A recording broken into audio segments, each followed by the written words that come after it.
There is one objection that other schools of thought have about this hadith, if we want to say that it proves the Khilafah of Imam Ali alayhi salam.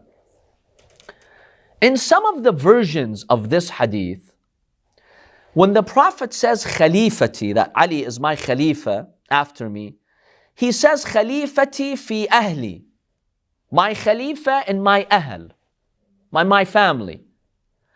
So basically, there are Sunni scholars who have said this hadith is not proof that the Prophet is appointing Imam Ali as his general Khalifa, his general successor and representative. The Prophet is telling them he's my Khalifa in my family affairs, meaning managing my personal family affairs, the affairs of my children, my wives, whatever it is. He is that Khalifa. So this is not an indication of that position of Imamah. This is just a family issue that the Prophet was explaining to them. Nothing more than that. So you cannot use this hadith as evidence. Yes, we accept the hadith as sahih. It has an authentic chain. It's so widely narrated. We don't dispute that. But we dispute the meaning of the hadith. This is one objection that some of them have raised. By the way, not all versions say ahli, but some versions do. Fine. Let's say that's what the Prophet said. How do we respond to an objection like this? So let's respond to that. First point in addressing this objection here.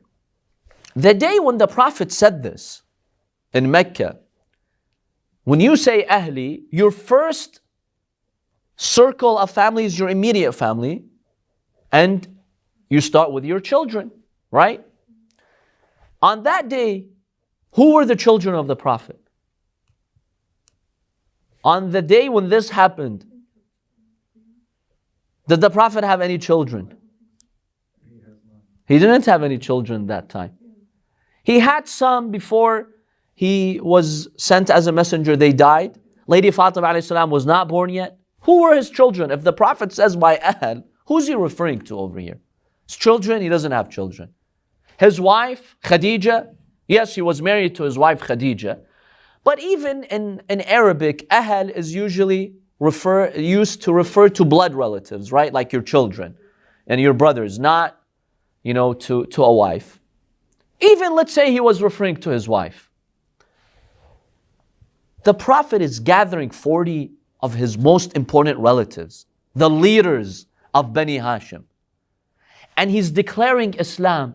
And then he's asking them, who's willing to be the guardian of Khadija? Come on, does this make sense? In the beginning of his statement, the Prophet is telling them, Man yu'aziruni, who will help me on Islam? And who will take care of my wife? Come on, there's no comparison between the two. It was not a family issue the Prophet was introducing to them. It was about tawheed, about religion. What does having, a guardian for his wife have to do with anything here? You don't have to call 40 people and tell them that. This was normal, the Arabs. When you die, you appoint someone to take care of your kids and your wife or whoever else. You don't need this big gathering with 40 men, such a sensitive topic to appoint that. So it doesn't really make sense. The word ahl doesn't mean personal family issues. The Prophet wouldn't do something like that. It was not a family issue that he called them to. It was about religion. So we know when the Prophet says Khalifa has to do with religion. Who's going to represent the religion? So the meaning of ahl over here means who's going to represent me from my ahl, from the Bani Hashim? Who's going to represent me? Imam Ali, he is my representative over all of you. And by extension, everyone else, because they were the most important people of Bani Hashim. So if Ali now has authority over them, over the uncles of the Prophet, he's not going to have authority over others? Of course he will, because Bani Hashim was the most important family in Mecca. And the Prophet started with them. So when he says, he's my Khalifa fi ahli, he's referring to all of his relatives, including his uncles. He is my Khalifa, all of you follow him. And by extension, everyone else in Mecca should follow him. That's a given. It's like calling the Congress, exactly. So we don't accept this objection that, oh, he was just appointing Imam Ali to haram, manage the affairs of his children. If he dies and you want to split the inheritance, he's going to be the one. That doesn't make any sense. You don't, use such an important occasion just to note that. This is something that every Arab man would do naturally anyway. Before you die, you appoint someone who will manage your family affairs. Any questions on this hadith? The hadith of Dar or the hadith of Ashira? This is a well-established hadith, and the Prophet mentions the words wasi and khalifa. And if we find the word ahl in some versions, it does not reduce from the power of the hadith in any way. It does not limit the status of khilafah or the sphere of khilafah in any way. Yes. Why wouldn't, if it was for Sayyidina Khadija alayhi salam, why wouldn't they say yes? Why would they say no?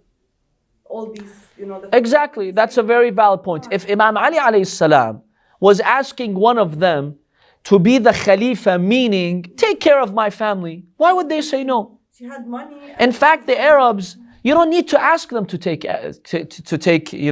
care of you. It's automatically given that your family members, your uncles, will be there for you. Exactly. So if it was just taking care of his children, his future children, let's say, or his wife Khadija, they would have all said, Muhammad, of course we will. What's the big deal over here? You're such a good young man, and we've seen nothing but goodness from you. Of course we'll take care of your wife. But the fact that they stopped and there was resistance indicates he was talking about religion and leadership in religion. Do you have the... In any case, the word ahl in no way does it reduce from the sphere of the khilafah that the Prophet ﷺ is talking about.